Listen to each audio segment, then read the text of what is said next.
Malam, Bapak Ibu Saudaraku, apa kabarnya? Saya berharap kita semua tetap baik dan tetap bersemangat, tetap bersukacita karena ada sukacita dari Tuhan yang menjadi kekuatan buat kita semua. Hari ini kita akan beribadah bersama-sama dalam renungan tengah minggu. Mari kita siapkan hati kita untuk kita menyembah Tuhan dan memuliakan Tuhan, bersekutu dengan Tuhan lebih lagi. Kita nyanyikan pujian seperti rusa rindu sungaimu. Mari Bapak Saudara.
Menyembahmu Tuhan, mengangkat tangan kami dan suara kami memuji memuliakan-Mu. Kiralah para maya sandera lama, haleluya, terpujilah Kau Tuhan, Allah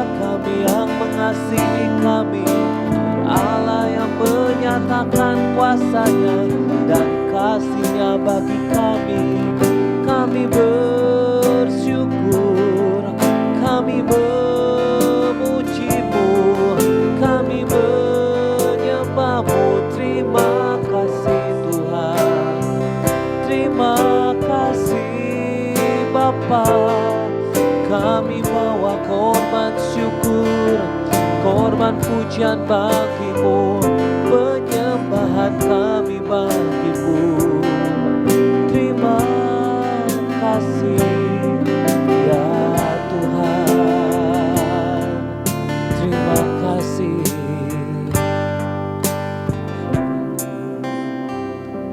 Bapa, kami mengucap syukur, Kau sungguh baik. Kami percaya dimanapun kami berada, ada Roh Kudus-Mu yang menjamah hati kami, menjamah hidup kami, menolong kami, menopang kami, menuntun kami Tuhan.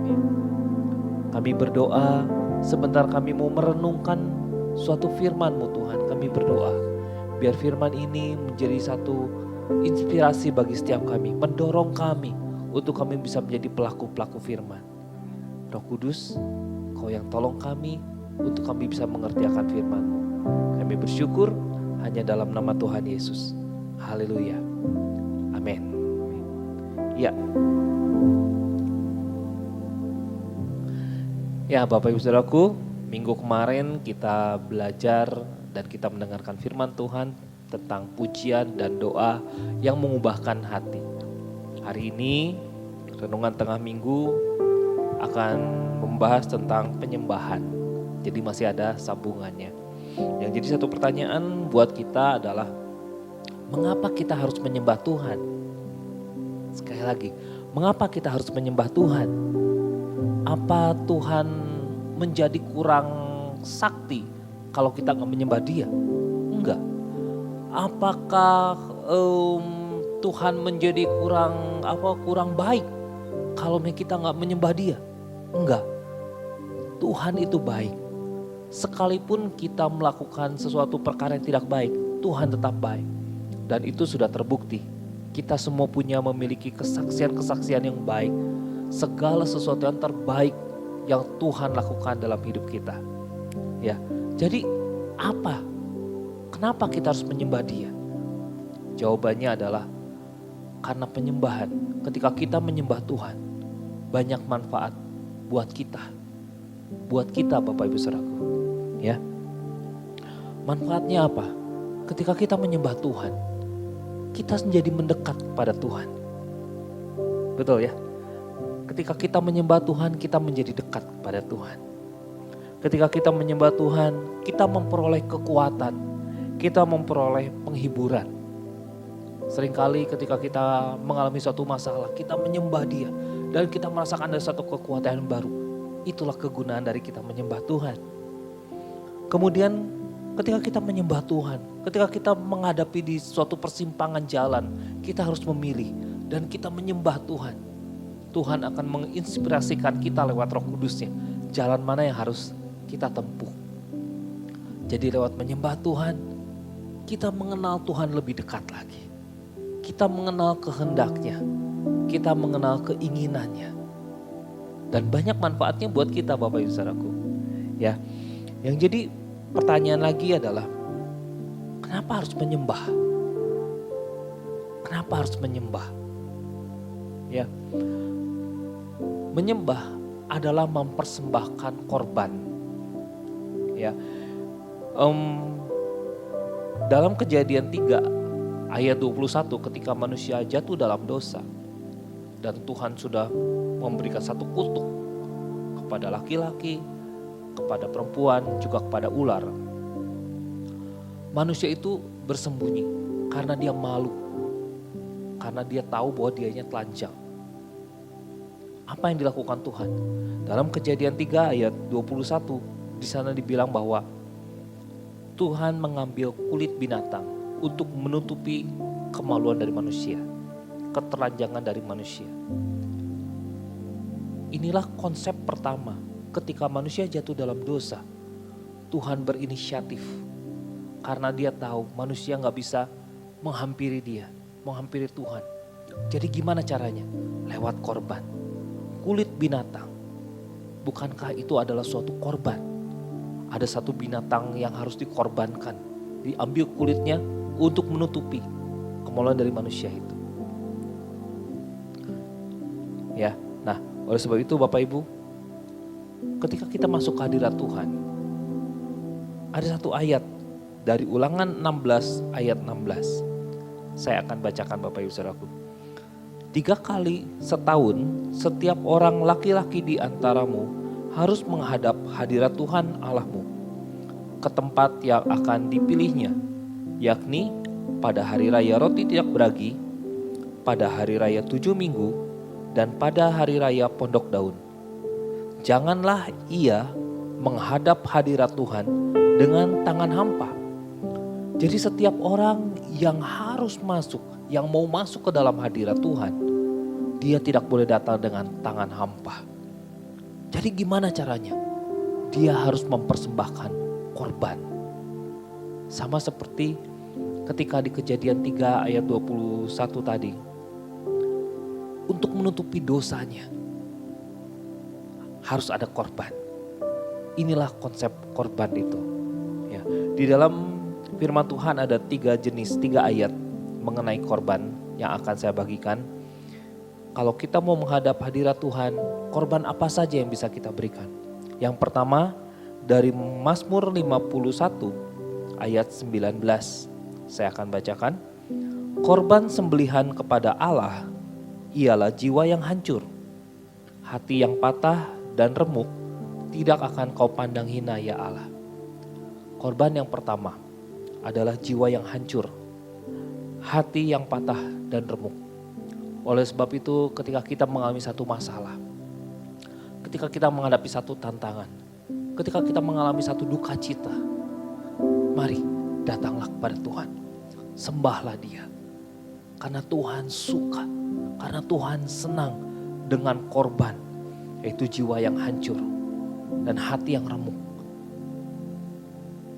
Amin Bapak Ibu. Hari ini kalau kita mengalami sesuatu yang berat, pergumulan yang berat, sembahlah Tuhanmu. Sembahlah Yesus.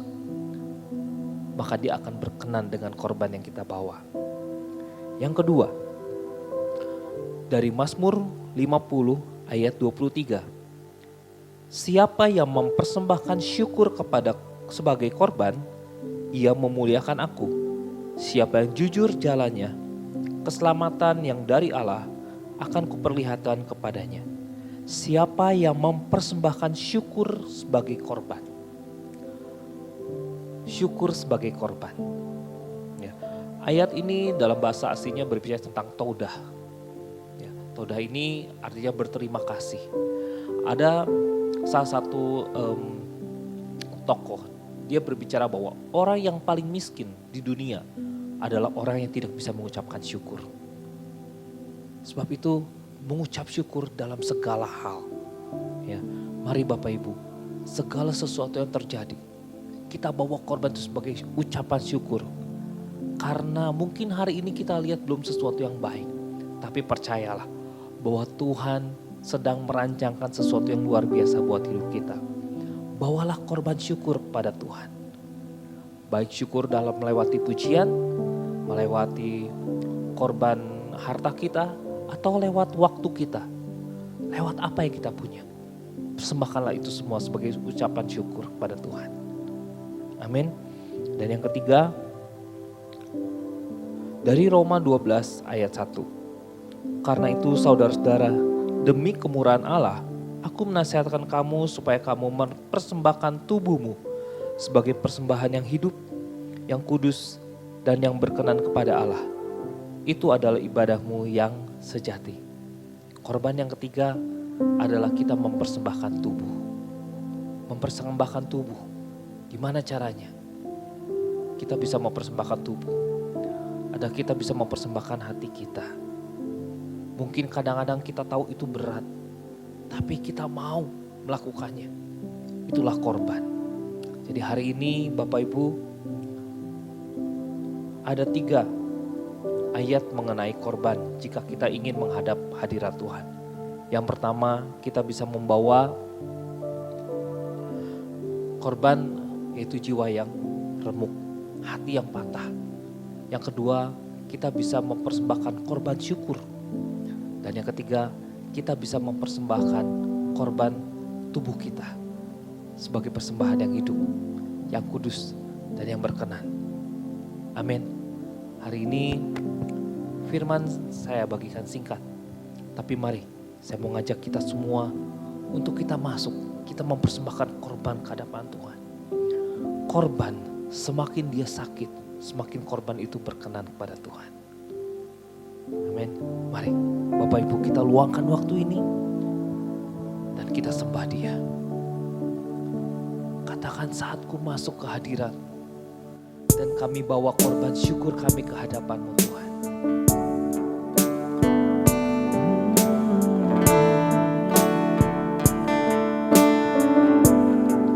Saatku masuk, saatku masuk ke hadirat-Mu, ku tersungkur dan sembah-Mu, ku persembahkan korban syukurku yang terbaik bagimu. Sekali lagi dari awal katakan, saatku masuk, saatku masuk ke hadirat-Mu, ku tersungkur dan sembah-Mu, ku persembahkan korban syukurku yang terbaik bagimu. Ku bawa korban syukur ke tempat kudus-Mu Tuhan. Hatiku limpah dengan syukur, sebab Tuhan baik. Oh, sebab Tuhan baik. Mari sama-sama nyanyikan pujian Israel ke dari awal. Katakan, saat kami masuk ke dalam hadirat-Mu ya Tuhan. Saat ku masuk ke hadirat-Mu, ku tersungkur dan sembah-Mu, ku persembahkan korban syukurku yang terbaik bagimu. Ku bawa korban syukur ke tempat kudus-Mu Tuhan. Hatiku limpah dengan syukur, sebab Tuhan baik. Oh, ku bawa korban syukur ke tempat kudus-Mu Tuhan. Hatiku limpah dengan syukur, sebab Tuhan baik. Sekali lagi katakan, ku bawa korban syukur. Ku bawa korban syukur ke tempat kudus-Mu Tuhan. Hatiku limpah dengan syukur, sebab Tuhan baik. Oh, sebab Tuhan baik. Oh, sebab Tuhan baik. Mari kita sembah Dia. Haleluya, sebab Engkau baik. Bahwasanya untuk selama-lamanya kasih setianya Kau baik Tuhan. Kami sembahkan, kami bawa korban syukur, kami bawa hati kami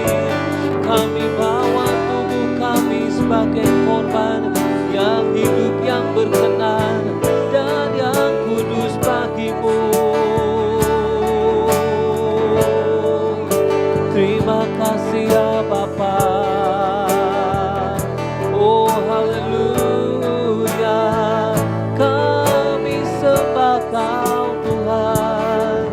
Iralama rakalama ya sandiralama. Oh Yesus, haleluya. Kau sungguh baik, Kau sangat baik, kami mendekat padamu. Kami memuji-Mu, kami mengucapkan syukur. Terima kasih ya Bapa. Terima kasih buat semua yang Kau lakukan dalam hidup kami.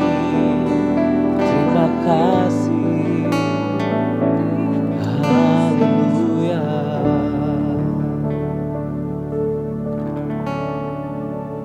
Terima kasih Tuhan Yesus.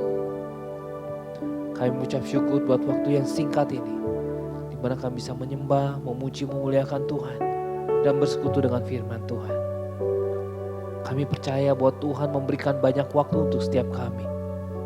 Untuk kami punya waktu memuji dan menyembah Tuhan. Mari Roh Kudus, biar Engkau yang mendorong kami semua untuk kami bisa meluangkan waktu mendekat kepada Tuhan. Berkati kami semua di sini Tuhan. Bahkan saudara-saudara kami yang mendengar dan melihat dari acara RTM ini, Tuhan memberkati. Tuhan yang menimbulkan hasrat dalam hatinya untuk memuji menyembah Tuhan. Terima kasih Bapa. Dan biarlah Roh Kudus-Mu bekerja secara terus-menerus dalam hati kami, mendorong kami, menolong kami untuk kami bisa mengerti akan penyembahan, akan korban syukur. Terima kasih Tuhan, kami mengucap syukur hanya di dalam nama Tuhan Yesus. Kami bersyukur.